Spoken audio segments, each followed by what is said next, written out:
Hello, hi, welcome once again to M5's English language learning program, Let's Speak English.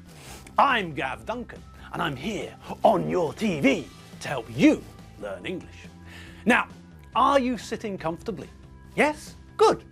And are you ready for today's lesson? Yes? Good. Okay. Well, let's learn English together. And welcome to the studio. How are you all today? Are you all well? Is everybody having fun? Is Gusti still as insane as a mad chicken? Yes, well, I thought he would be. And what about Margot? Margot the cat, with all the energy of a sloth. Is Margot sleeping? Yes, I thought she would be. Now, yesterday we looked at prepositions of place, and today we're going to have a look at prepositions of time. Some of these prepositions we've already seen, but we're also going to learn some new ones too. Okay, so let's think first about the prepositions of time that we already know. We know in, on, and at, don't we? Yes, and we also know that if we think of a inverted triangle with in at the top, on in the middle, and at the bottom, then we can also see how these prepositions move from more general times using in to more specific times using at. Do you remember the inverted triangle? Okay, so do you remember the logic of the inverted triangle? At the top of the triangle, we have the preposition that we use for the most general, the largest times, like centuries, decades, years, seasons, months, and weeks. Chief Mangasutu Buthelezi was born in the 20th century. My parents were born in the 50s. My parents got married in 1966. The sun shines most in summer. Gusti, the dog's birthday, is in January. In the second week of my holiday, there was a hurricane. Now, the next level down is where we find the preposition on. This is more specific than in. We use on for more specific times, like days and dates. I go to church on Sundays. I went swimming on Monday. Notice that we use on for both plural and singular days. In the first sentence, we're talking about all Sundays, every one. And in the second sentence, we're talking about a day this week. But in both sentences, we use the same preposition, on. I was born on the 23rd of November. Chief Mangasutu Buthelezi was born on the 27th of August. And at the final level of the inverted triangle, this is where we find the most specific times, the least general times. This is where we find the preposition at. And this is the preposition we use when we're talking about clock times. Alfredo Benchfield starts work at 9 a.m. I'll see you at 7:45. Great! Well, we knew all of those, I know, but it never hurts to have a quick run through. So, now that we've seen the triangle, let's learn some new prepositions of time. Now, listen to the conversations that the Benchfields are having and concentrate on the new prepositions of time that they use. Hi, Mum, I'm home. Oh, hi, Tim. Did you have a nice time playing tennis? Yeah, it was okay, I suppose. I didn't think you could play. It was raining, wasn't it? It rained before we started playing, but when we were playing, the sun came out. So while we were playing, it didn't rain.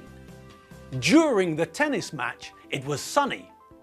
Then, after we stopped playing, it started raining again. Oh well, that was lucky then. It rained before you played, and it rained after you stopped playing. But it didn't rain during your tennis match. It didn't rain while you were playing. You're very lucky. Well, yes, We were lucky with the weather, but I wasn't lucky. I lost. Oh dear. Oh well, never mind. You'll have to try harder next time. Sorry? What was that, Tim? Oh, nothing. Okay, so a conversation between Tim and his mum, Mary. Okay, nothing special there, really. But when we look at what they said, when we look at the prepositions of time that they used, then we can see that there are a couple of new ones there, aren't there? Did you spot them? Now, a few weeks ago, we met some new prepositions. We learned ago, for, before, from, and to, and from, until, and by. And now we've just seen the prepositions after, during, and while. In the conversation, Tim and his mum also used before. We saw before a few weeks ago, but it's the opposite of after. So let's look at it again. Before, during, while, and after. Okay, so let's have a closer look at them and see if we can work out what they mean and how we can use them. Okay, let's start at the start. Let's begin at the beginning. Before. Okay, this one's simple. The preposition of time before shows us that we're talking about something that happened earlier than something else. Look at this example from my life.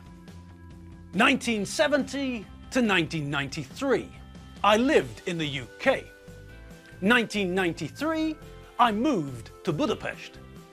1993 to 1995, I lived in Budapest.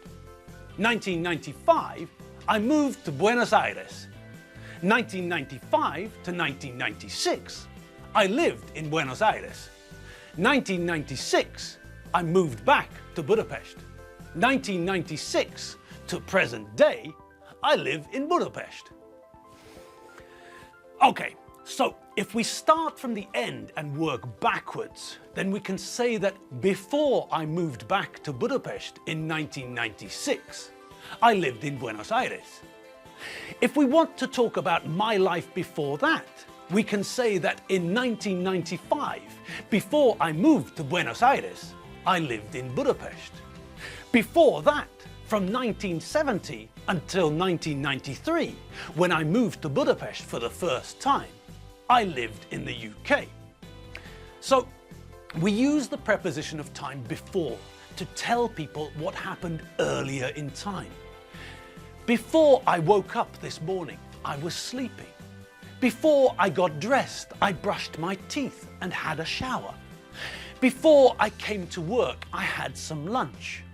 So we use the preposition before to tell people what preceded something else, what came earlier than something else.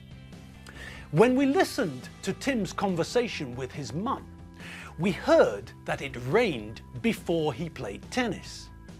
If Tim played tennis from 3 p.m. until 4:30 p.m., then we know that it didn't rain between those two times, but it did rain earlier. It stopped raining before 3 p.m. and it didn't rain between 3 p.m. and 4:30 p.m. like this. Okay, so in that timeline we can see when it rained, and that also means that we can look at the other three prepositions of time too. We can see that it rained before Tim played tennis, so it was raining, but the rain stopped before Tim started playing tennis. Great! Now, let's have a look at what we learned about when Tim was playing tennis. What did Mary say? Mary said, it didn't rain during your tennis match. It didn't rain while you were playing. So, we've got two prepositions of time here, and they mean what? Well, for a start, they mean the same thing, don't they? Look at the two parts of the sentence. Mary used during in the first part of the sentence, but she used while in the second part of the sentence. And the two parts of the sentence are the same. they're talking about the same thing. The fact that it didn't rain during the match. It didn't rain while Tim was playing. Great! Okay, so we know that during and while mean that something happened when something else happened. Something happened continuously at a period of time. During the 1970s, my dad had a moustache. This means that from the beginning of the 1970s until the end of the 1970s and the start of the 1980s, my dad had a moustache. During the film, I fell asleep. This means that I was awake at the start of the film, but at some point in the film, I fell asleep. It was probably a boring film like Star Wars. Okay, so what's the difference between the two? I've just told you that they mean the same thing, but there must be a difference, no? Yes, when we use during, we follow it with a noun, but when we use while, we follow it with a verb, like this. It rained before we started playing, but when we were playing, the sun came out. So while we were playing, it didn't rain. During the tennis match, it was sunny. So in the example above, we can see that Tim used the preposition during and followed it with a noun, the tennis match. When Tim used the preposition while, he followed it with a verb. So the two prepositions mean the same thing, but we have to be careful with what we put next. During is followed by a noun, and while is followed by a verb. Okay, and what about the last one? Well, that's another easy one, isn't it? Let's think for a moment about before and after. What's the connection between those two? That's right, they're opposites, aren't they? Before tells us that something happened earlier than a point in time. My mum's dad died before I was born, for example. And after, well, after tells us that something happened later than a certain point in time. I was born after my mum's dad died, for example. We're talking about one idea, about two things happening and the time connection between them. But we can say the same thing in two ways. We can say that Grandpa Smith died before I was born, or we can say that I was born after Grandpa Smith died. The two sentences have the same meaning. When we use before, we give the information that X happened earlier in time than Y. When we use after, we give the information that Y happened later in time than X. Simple. Before Alfredo goes to work in the morning, he drinks a cup of coffee. After Alfredo comes home from work in the evening, he drinks a few pints in the pub. So, 4 new prepositions of time, and they're very simple, aren't they? Before means that something happened earlier than a point in time. After means the opposite. After means that something happened later than a point in time. And during and while mean the same thing. They tell us that something happened when something else was also happening. The only area we have to be careful in is when we're using during. We have to remember that we follow it with a noun. And when we use while, we follow it with a verb. Simple. Great! And that's all we've got time for today. Yes, we've come to the end of the lesson. So, well, if you want more English, you'll have to get onto the internet and rush along to www.m5tv.hu. That's where you can find all of our old lessons and all of the most important vocabulary too. Okay, people, it's the end of the lesson. So all that's left is for me to say chicken, chicken, chicken, duck. Chicken, chicken, chicken, duck! Okay, now that's over with, we can all go home.